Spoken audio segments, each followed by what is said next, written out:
Queridos, com muita alegria, quero saudar a todos com a paz do Senhor. Ainda de pé, eu quero ler o texto que está no meu coração,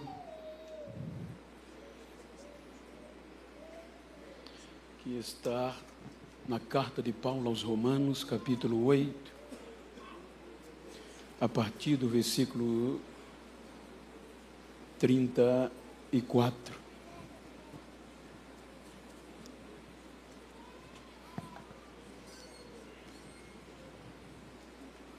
É um texto por demais conhecido, onde o apóstolo apresenta um cântico de vitória, aonde está escrito: quem é que condena? Pois é Cristo quem morreu, ou antes quem ressuscitou dentre os mortos, o qual está à direita de Deus e o que também intercede por nós. 35. Quem nos separará do amor de Cristo? A tribulação, ou a angústia, ou a perseguição, ou a fome, ou a nudez, ou o perigo, ou a espada? Como está escrito, por amor de ti somos entregues à morte todo dia. Somos reputados como ovelha para o matadouro. Queiram tornar os vossos assentos, por favor. Enquanto quero externar a minha gratidão a Deus, ao pastor José Wellington Bezerra da Costa, pastor da igreja, pela anuência. Eu quero louvar a Deus pela vida do pastor Paulo, presidente desta igreja, com a irmã Leia, pastor Eduardo, com a irmã Vanessa, e em nome deles, mais uma vez, externo esta gratidão a todo o ministério local, a toda a igreja, pastor Cláudio e toda a equipe que coordena missões, como também agradecer a Deus pela vida dos pastores, amigos, presidentes das respectivas regiões aqui mencionadas. Gostaria de citar o nome de todos, mas vou ficar só no querer, mas gostaria de citar para representar a minha reverência a todos: pastor Felipe, pastor Irineu, pastor Sisac, como membros da diretoria, em vossos nomes, externo reverência a todos os pastores das regiões circunvizinhas. Faço menção de louvor a Deus pela vida da sua excelência, a deputada Marta Costa. Prazer revê-la com a comitiva, com a família. Que Deus vos abençoe. Queridos, como se trata de um trabalho missionário, e ontem nós falamos sobre uma segurança sanguínea, de como nós entramos, e obviamente é um texto conhecido. Eu gostaria de falar de como nós temos uma segurança jurídica. Quando nós analisamos a carta de Paulo aos Romanos, nós vamos perceber que ele trata de um contexto como uma peça jurídica, dando sustentação, segurança jurídica aos gentios, tendo em vista que dentro do contexto, pelo contexto histórico, Atos 18:2, mostra que os gentios protagonizavam um período de fé assustador dentro de Roma. Quando o evangelho chega em Roma, ele chega por parte dos judeus, por conta da diáspora em Jerusalém, aqueles que foram alcançados pelo Pentecoste, e chegaram em Roma divulgando a Cristo. O imperador, na época, não interveio, por conta que era a nacionalidade. Os judeus pregavam a Cristo, mas a difundição do evangelho na capital do império alcançou os gentios, e os gentios, dentre eles muitos escravos, na ótica humana insignificantes. O interessante é que a história diz que estes gentios começaram a viver um momento de alegria e de divulgação do Evangelho tão tremendo, que esqueceram ou abriram mão do senhorio de César, porque antes de Cristo, todos tinham César como seu único senhor. Os gentios em Roma agora vão protagonizar a história como Cristo é o seu senhor. Então isto trouxe uma ira ao imperador, e ele quis, de forma imperial, impositiva, acabar agora com a igreja. Então Atos, Lucas faz questão de registrar, capítulo 18, versículo 2, que ele decretou que todos os judeus deixassem Roma. Então diz a história que isto aconteceu por volta dos anos 49 depois de Cristo. Tirando os judeus de Roma, obviamente que a fé dos insignificantes escravos e gentios ia deteriorar-se. Por volta dos anos 54, Nero substitui Cláudio. 57, provavelmente, depois de Cristo. Então, Paulo está escrevendo a carta aos gentios, partindo do pressuposto. E esta carta era para responder algumas perguntas concernentes à continuidade e a serem cheios do Espírito Santo. Observem que a carta de Paulo enaltece tanto os gentios, que ele diz que a fé, mesmo debaixo de dura perseguição, a fé que eles conservavam era conhecida no mundo todo. Então, como naquela época os filósofos gregos predominavam, e diz a história que para ouvir um filósofo grego tinha que dar muito dinheiro pela questão da sapiência humana.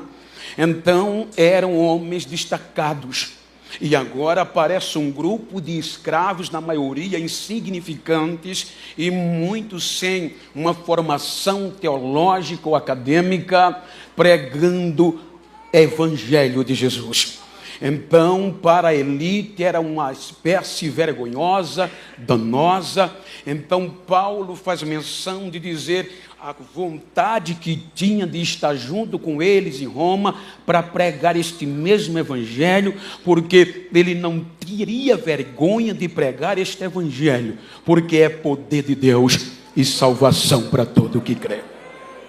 Quando chegamos no capítulo 8, observem que Paulo vai responder aos romanos de uma decisão definitiva, de um processo transitado em julgado acerca da igreja.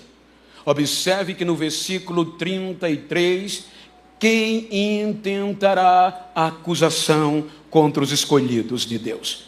É Deus quem os justifica, é Deus que diz que eles são inocentes. Então, quando nós analisamos a declaração, observe que isto está envolto de um cântico jurídico de vitória diante de uma impossibilidade. Então, Paulo vai tratar acerca de um começo, de um devido processo legal que uma classe chamada angelical não teve direito. Observem que ele vai falar de algo, de testemunhas, porque, obviamente, o versículo 35 está apresentando 7 testemunhas de acusação que conseguiram separar de Deus o início, todos os projetos missionários até a Cristo. Observe que quando nós voltamos para Judas 1:6, o escritor, no versículo 6, Judas, por favor, ele diz que uma classe que adorava a Deus antes de nós deteriorou, e veio um julgamento para os anjos que não guardaram a sua própria habitação. Deus os reservou na escuridão e em trevas para o juízo final. Então, este primeiro julgamento, observe que quando Lúcifer quis ser igual a Deus, em um princípio de igualdade, ele e uma terça parte dos anjos foram julgados à condenação eterna. Então, disse Judas, nas entrelinhas, que este julgamento não deu direito à defesa. Os anjos não tiveram direito ao contraditório. Os anjos não tiveram direito a habeas corpus. Eles não tiveram direito a um advogado.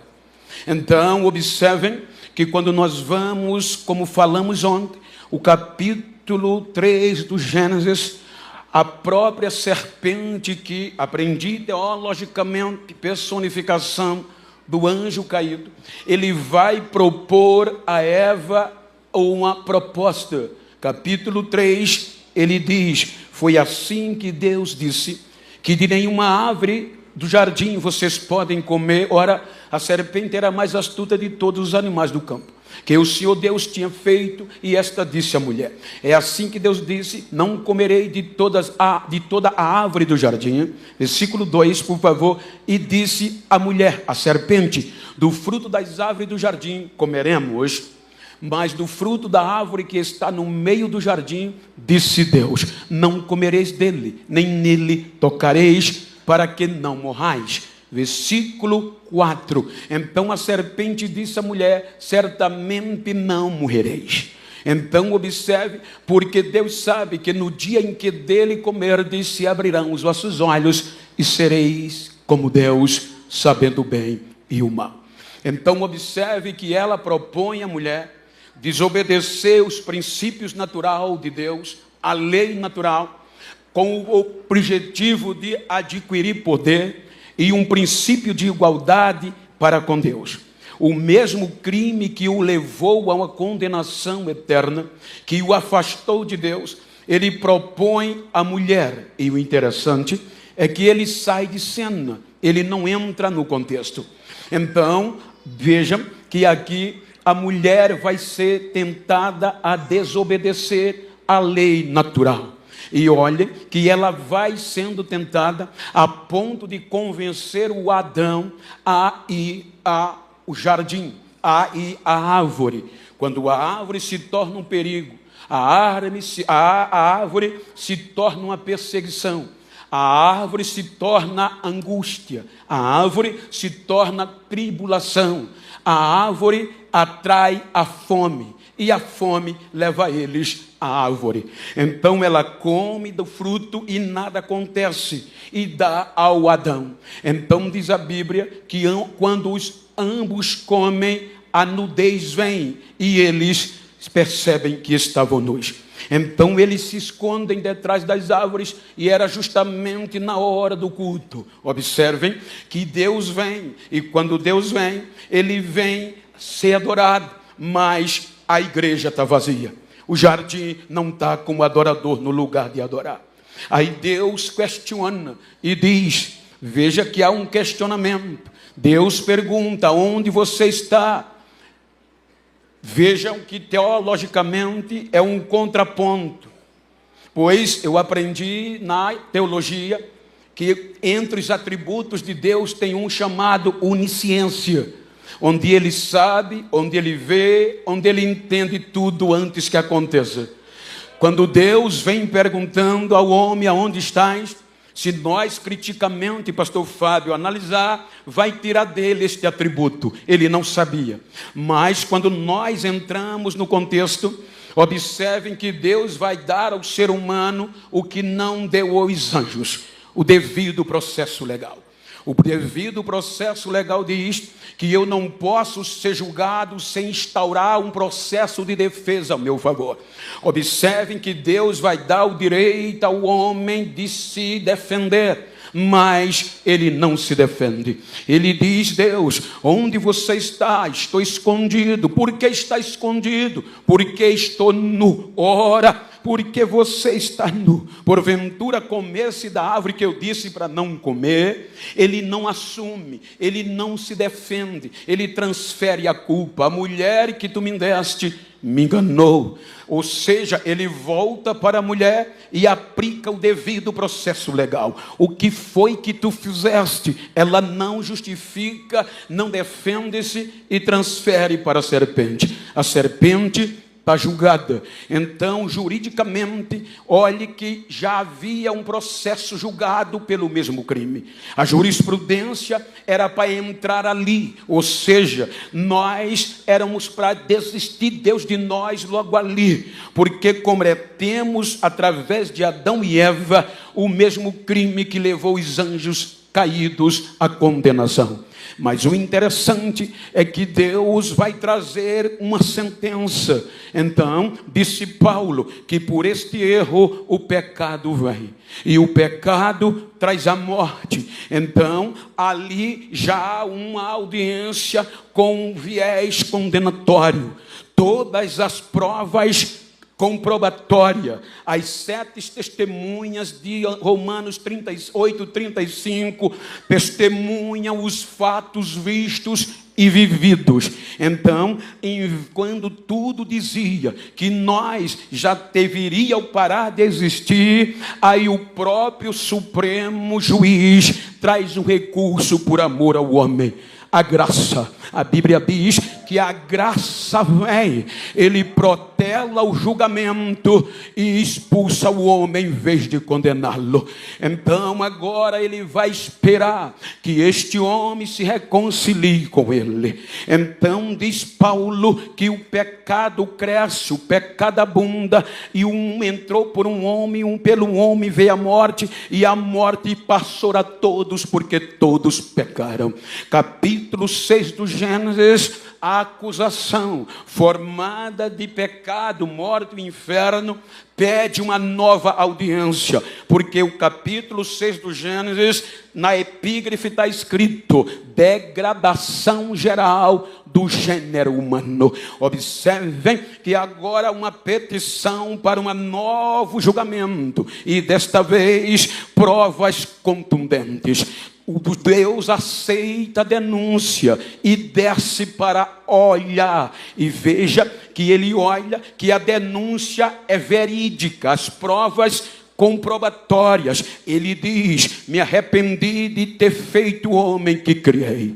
Pesou-lhe o coração e ele dá sentença: destruirei, darei fim, acabarei com ele, porque a intenção do coração dele, o pensamento, o desígnio do coração do homem é má. Então Deus vai trazer a sentença para desistir, acabar com o homem. A decisão primária era essa: darei cabo, fim ao homem que criei, e toda a terra, répteis, aves, ele vai acabar com tudo. Então a acusação, o inferno já tinha motivo para preparar o churrasco, para preparar a festa, porque o ser humano vai ser condenado à destruição fatal. Mas quanto da decisão final é surpreendente. A graça vem de novo.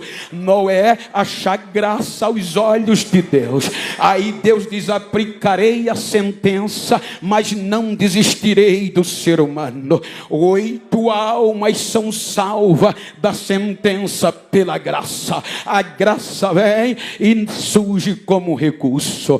Então vem, eu disse ontem, o capítulo 8, as 8 almas voltam. Capítulo 11, o pecado vem de novo e toma conta da geração de Noé. Então veja como Deus é longânimo, como juiz supremo, última instância, ele é provocado de novo. Veja que há uma sentença, ele desce de novo, aceita a denúncia, e o pecado e a morte tem razão porque ele diz que a geração de Noé é egoísta, e se deixar ela assim, ninguém vai mais segurá-la. Então a sentença é: eu fiz uma aliança com Noé, que não destruía o homem, o ser humano mais, e por esta aliança eu vou espalhá-los, vou suportar e vou espalhá-los sobre a terra. Então voltamos o que falamos ontem. Observem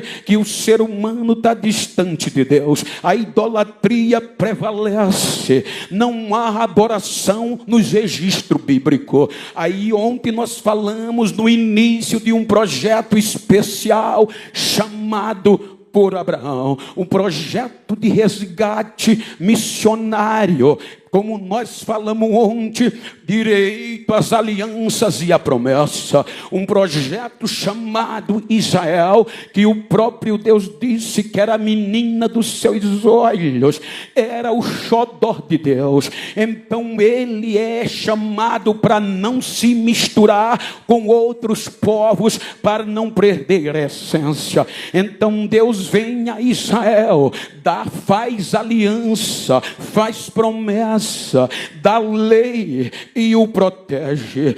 Dissemos ontem que por 42 gerações Deus suportou o projeto. Aí vem Paulo, Romanos 5,14, dizendo que a morte reina desde Adão até Moisés. Isso implica dizer, a morte só reina quando o pecado prevalece. Então, se a morte reina, ele diz que a lei enfermou, a lei não protegeu Israel, a aliança de sangue de novilho não deu segurança para Israel não pecar. Aí Israel peca e vem agora o desastre. O pecado afasta Israel de Deus. Nós falamos ontem do fim do Velho Testamento. No fim do Velho Testamento, Israel está deteriorado pelo pecado, sem relacionamento com Deus, e é neste período que Deus resolve silenciar. 400 anos de silêncio vão dar início a um processo jurídico, porque quero acreditar na submissão dos mestres aqui presentes. Tata Vênia, salvo engano, mas na minha concepção foi o que Cristo mostrou a João no Apocalipse, porque observem, já haviam separado de Deus Adão e Eva e a sua geração. O pecado pelas 7 testemunhas afastaram de Deus a geração de Noé, e agora o pecado domina e reina com a morte sobre Israel. O projeto de resgate perfeito e agora é danificado. Então, no silêncio, a acusação traz uma petição oficial, uma petição definitiva, última audiência, porque eles reinam até aqui. E nessa petição pedia o julgamento final. Observem que agora o juiz aceita a denúncia. Aí nós vamos para Apocalipse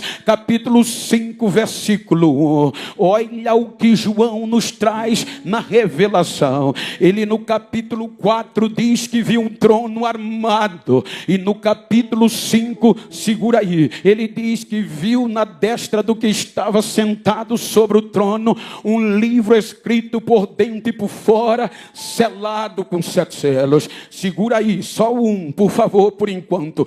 Veja, se nós analisarmos, João está mostrando um princípio de uma corte montada para um julgamento. Então, no contexto histórico, agora está formada a audiência para o julgamento final. A acusação presente, acusando, provas consistentes. As 7 testemunhas estão lá, e nós, como seres humanos, a raça humana, estamos lá. Então Deus, para o bom como juiz, vai ouvir as testemunhas, a denúncia já foi aceita. Então observe que numa linguagem rasteira, um dos anjos vai escrevendo a culpa da humanidade e a sentença. Uma página não dá para conter do livro, o avesso, e continuam escrevendo. Quando terminam, enrolam, sela com 7 selos e entrega na mão mão do Supremo Juiz. O Supremo Juiz olha para a acusação, olha para as testemunhas e olha para a raça humana. O projeto é para terminar,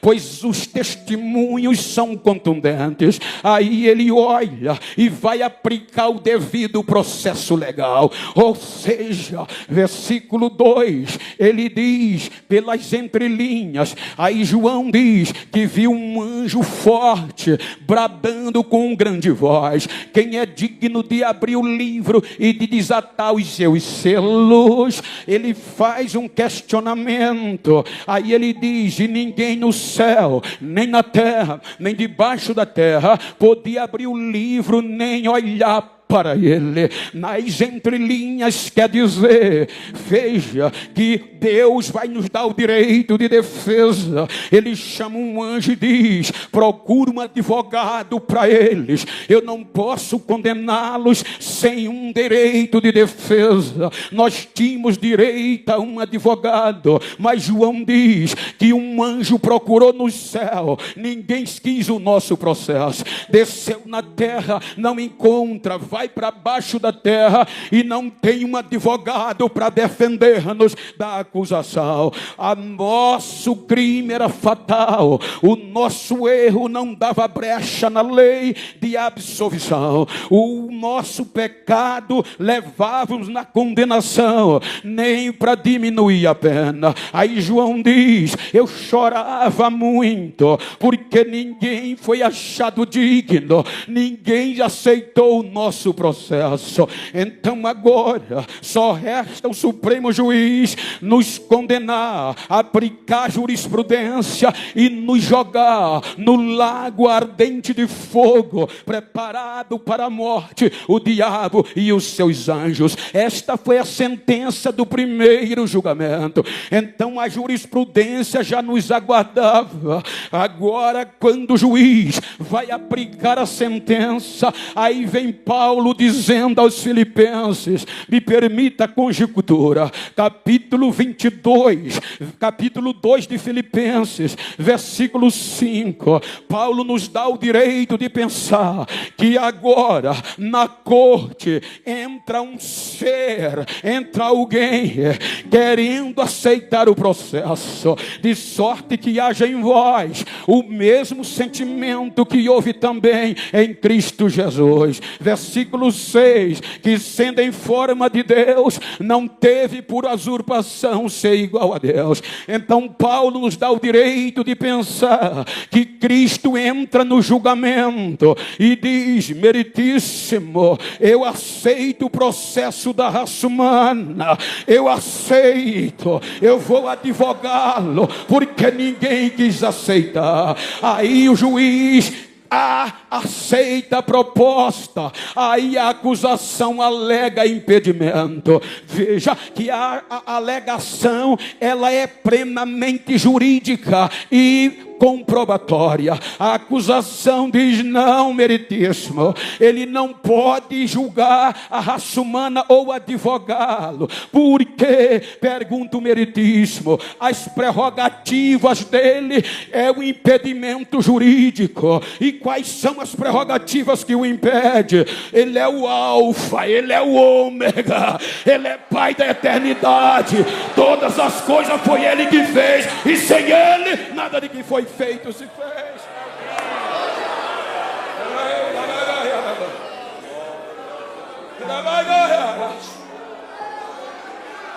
Aí o meritíssimo olha para a acusação e diz: tem razão, você não pode,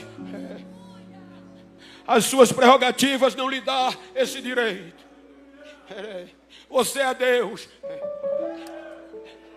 Aí ele diz: meritíssimo, eu vou abrir mão das minhas prerrogativas.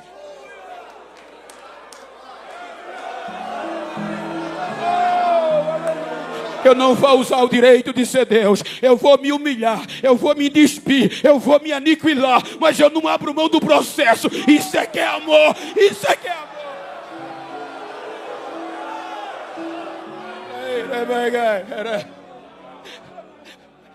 O meritíssimo aceita. Que amor é esse?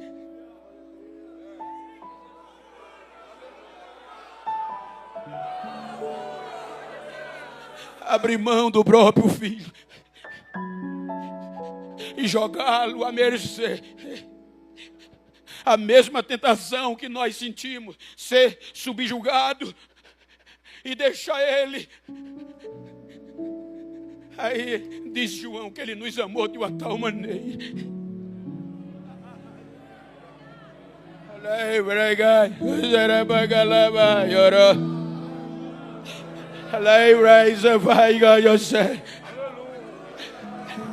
Aí vem Paulo dizendo aos Gálatas que, cumprindo a plenitude dos tempos, Deus enviou seu filho, nascido de mulher, para redimir. Ele veio debaixo da lei para redimir todos aqueles que já estávamos condenados pela lei. A nossa condenação já estava à porta.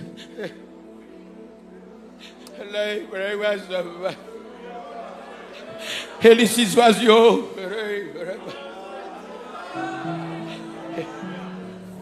e desceu 90% da vida dele se preparando, sendo tentado, como nós fomos e somos. 10%, 30 anos, ele vai se debruçar no processo. Quando ele se debruça no processo, pode olhar que as mesmas testemunhas que estavam no Éden, que Paulo cita em Romanos 35, chega. A fome, a perseguição, está tudo no ministério dele. A tribulação, a angústia, a nudez. Tiraram de todas as roupas. A cruz já o aguardava. O ápice da vergonha, Paulo diz que ele suportou. A tribulação triturou. Os chicotes diziam: já tiramos todos do caminho, já afastamos todos, você vai ser mais um. Então era simples, era só devolver o processo ao juiz. Eu não suporto, mas Isaías diz que a tribulação bateu tanto que em vez dele devolver o processo, ele toma sobre si. E agora o castigo que ia nos absolver está sobre ele, ele não devolve.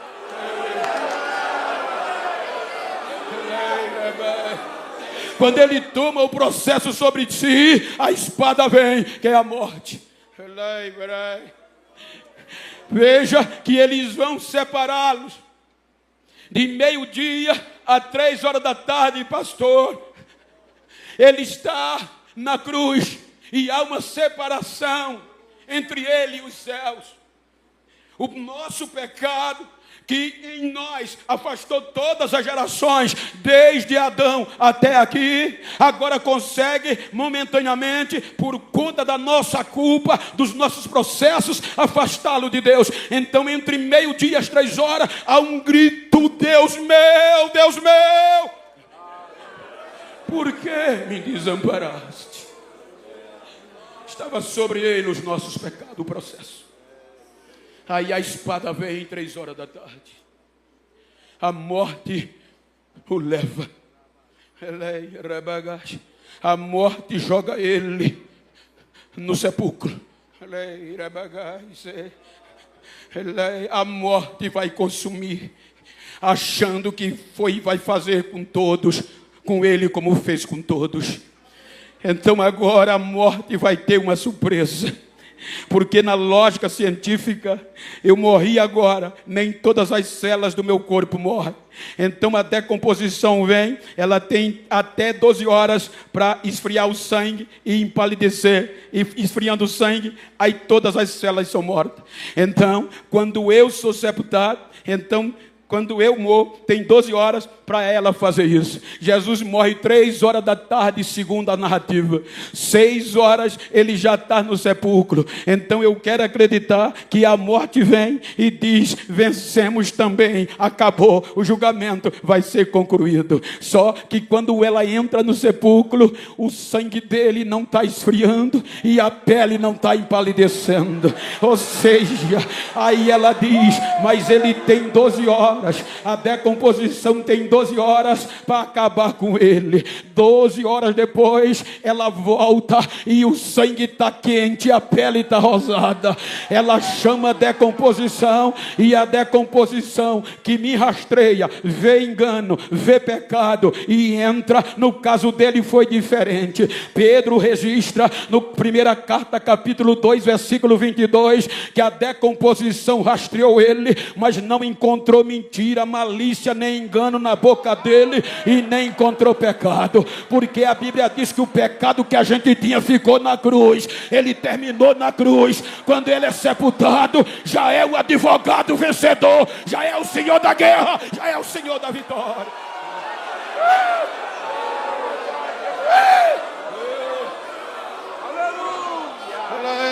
24 horas, segundo dia judaico, a putrefação não estava, porque com 12 horas a decomposição conclui. Com 24 horas a putrefação já arrebentou o organismo, já vai feder, tem que enterrar. Com 24 horas ela entra, e o corpo está do mesmo jeitinho, rosado, o sangue quente, não está pálido. Ela diz: vou esperar a colonização, que é com 36 horas, o terceiro dia judaico. Mas ela só entra se a decomposição decompor. Mas ela não encontrou erro, não tinha como decompor. Manhã do terceiro dia, nem decomposição, nem putrefação, nem a colonização chegaram. Aí ela grita pelo pecado na madrugada do terceiro dia: pecado, que é que houve? A gente venceu até aqui, a gente parou todos os projetos missionários até aqui. Aí o pecado grita de longe, Hebreus 4,15: assim como eu fiz com Adão, fiz com ele. Como eu tentei todos, tentei ele, mas ele é diferente. Ele não pecou, eu não consegui. Ele não pecou, ele não pecou, ele não pecou, ele é diferente.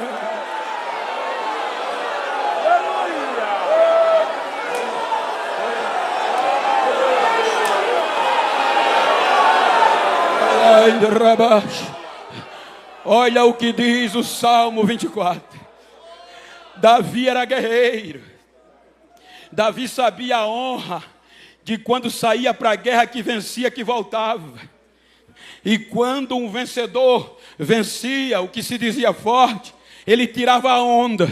Ele descia no lugar do perdedor, tomava a coroa, tomava o poder, tomava os despojos, levava para si. Quando ele descia para a casa do perdedor, para a fortaleza, um mensageiro já saía gritando no cavalo, pelas estradas, as províncias que pertenciam ao rei, pastor. E no palácio, a cidade podia ser grande, tinha um portão, o portão podia ser alto. Aí o mensageiro gritava: levanta as portais, acresçam, alarguem, porque o nosso rei venceu. Então, por mais largo e mais alto que fosse o portão, não cabia a glória de um rei vencedor. Aí a Bíblia diz: manhã do terceiro dia, Maria Madalena pegou o vaso de bálsamo e vai embalsamar as feridas. Quando chega, que olha, só está os lençóis, um anjo nos pés, outro na cabeça, onde ele jazia. Se assustaram, começaram a chorar,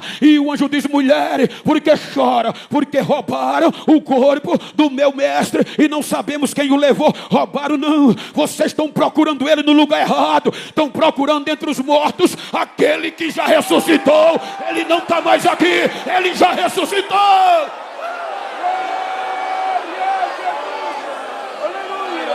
Balança esse pentecostal que está do teu lado aí. Balança ele educadamente e diga: levante a cabeça, dá glória, te anima. Ele está vivo, ele está vivo, ele está vivo.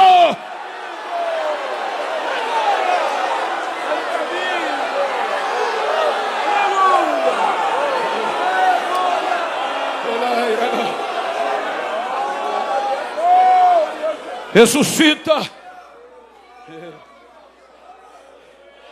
Restaura a igreja.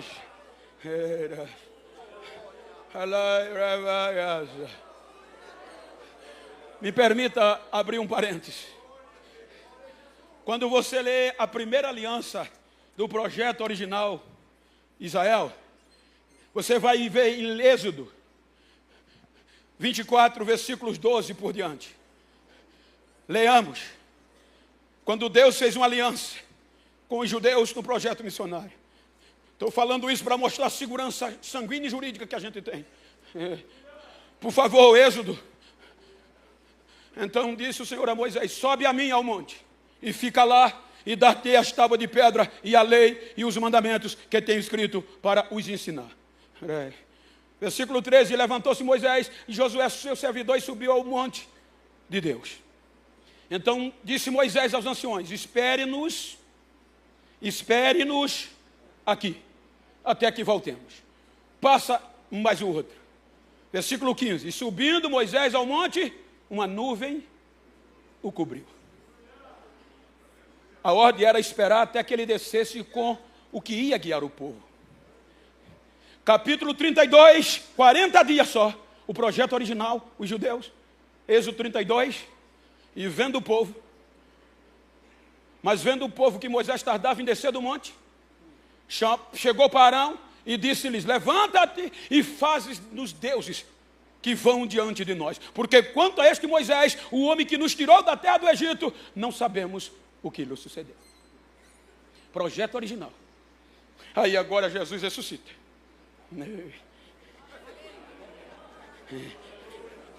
Segurança sanguínea, falamos antes, segurança jurídica. Aí vem Atos 1 e 4, salvo engano. Por favor, Atos dos Apóstolos 1 e 4. Ele reúne a igreja. E diz o quê? E estando com eles, determinou-lhes que não ausentassem-se, mas que esperasse a promessa do Pai, que de mim ouviste. Versículo seguinte. Porque na verdade, aí vai chegar num ponto para ganharmos tempo, que ele vai ser assunto, não sei se o versículo 8, aos céus. E a Bíblia diz que quando ele vai subindo, uma nuvem o ocultam. E os anjos vêm para os discípulos e dizem: por que vocês estão perplexos? Este Jesus que vocês viram se ocultar na nuvem, ele voltará outra vez. Israel, o pecado venceu. Não tinha segurança sanguínea, porque o sangue de boi não deu garantia, e nem tinha segurança jurídica. Aí agora ele volta para o céu. O Supremo recomeça o julgamento, que era para ser o juízo final. Aí agora, mestre, vem as 7 testemunhas, vem nós como réus, mas a acusação não vem mais. Nem pecado, nem inferno, nem a morte, porque já não tem nada que alegar contra quem está em Cristo.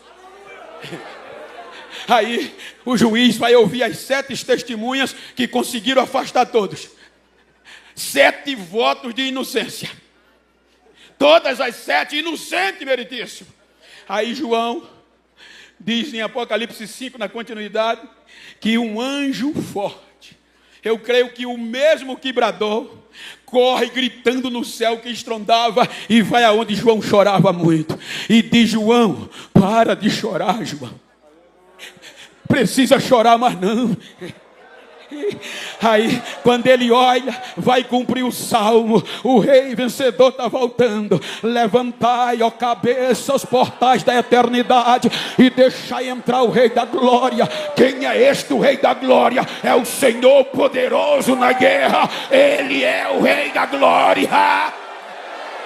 Aí João diz que quando olha, ele vai entrando direto para o que está sentado no trono. Aí João diz que o anjo diz: eis o leão da tribo de Judá, a raiz de Davi. Ele venceu João, ele foi morto, mas reviveu, e com seu sangue ele garantiu povos, tribo, raça e nações, e os fez adorador. Aí João diz que os 4 seres viventes caíram de joelho, os 24 anciões adoraram e dizia: digno é o que está sentado no trono e o cordeiro que foi morto e está vivo. Ele é digno de honra, de glória, de aleluia, de louvor, de riqueza, de majestade. Ele venceu, ele venceu, ele venceu, ele venceu. E a igreja dizia amém, amém. Ele venceu.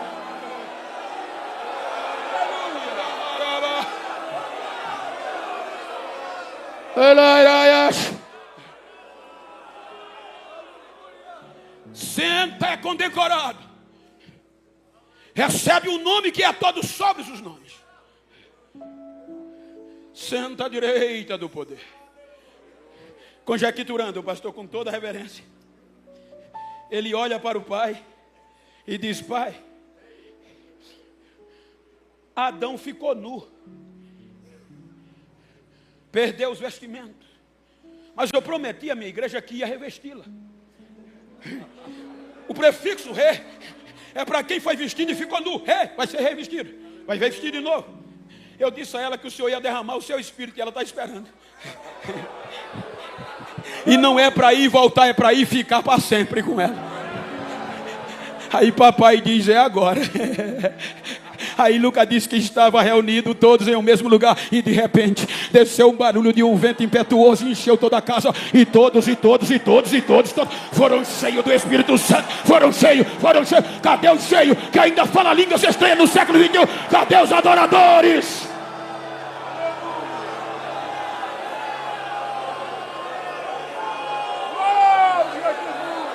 Aí agora não tem para ninguém. Projeto definitivo. Aí Paulo começa a carta aos Romanos dizendo: portanto agora, capítulo 8, nenhuma condenação a mais para quem está em Cristo Jesus, que não anda segundo a carne, mas segundo o Espírito de vida. Porque o Espírito de vida em Cristo Jesus me livrou da lei, do pecado e da morte. Quem foi absolvido aqui? Quem está livre para adorar? Quem não tem nada a ver mais com o inferno? Adora, missionário.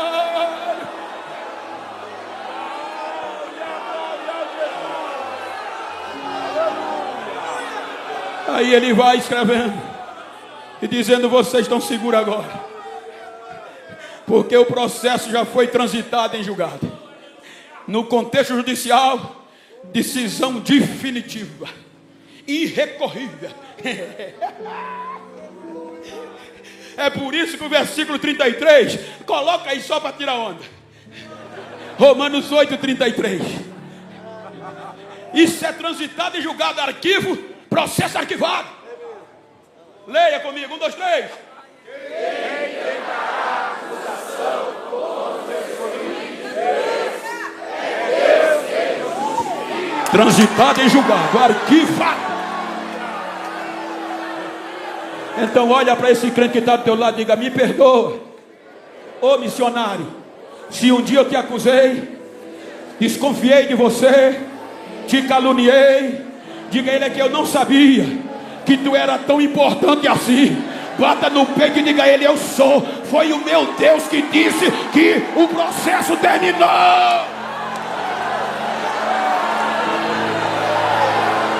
Tem gente que diz: eu não entendo o povo convidar esse preto. Problema seu, eu sou inocente e foi o Supremo Juiz que disse. Aí ele vai tirar onda no louvor. Ele diz: quem nos separará agora de Cristo? A tribulação, a perseguição, o perigo, a nudez, a angústia, a espada. Estou certo que por amor a ti somos entregues à morte todo dia, mas nisto somos mais que vencedores, porque eu tenho convicção que nem a morte, nem a vida, nem os anjos, nem os principados, nem as potestades, nem o presente, nem o futuro, nem a altura, nem a profundeza, nenhuma outra criatura vai separar a igreja do amor de Deus que está em Cristo Jesus, nosso Senhor.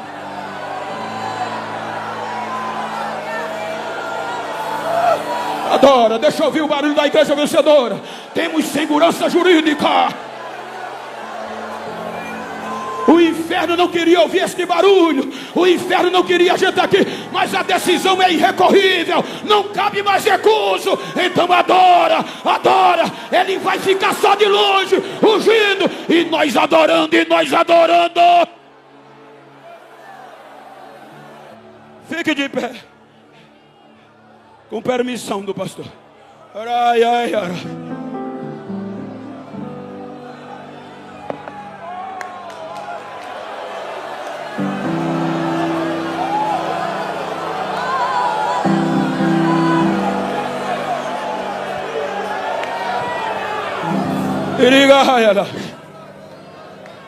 Se você puder, pastor Paulo me conhece, dá uma olhadinha para esse missionário que está do teu lado. Olha no olho dele.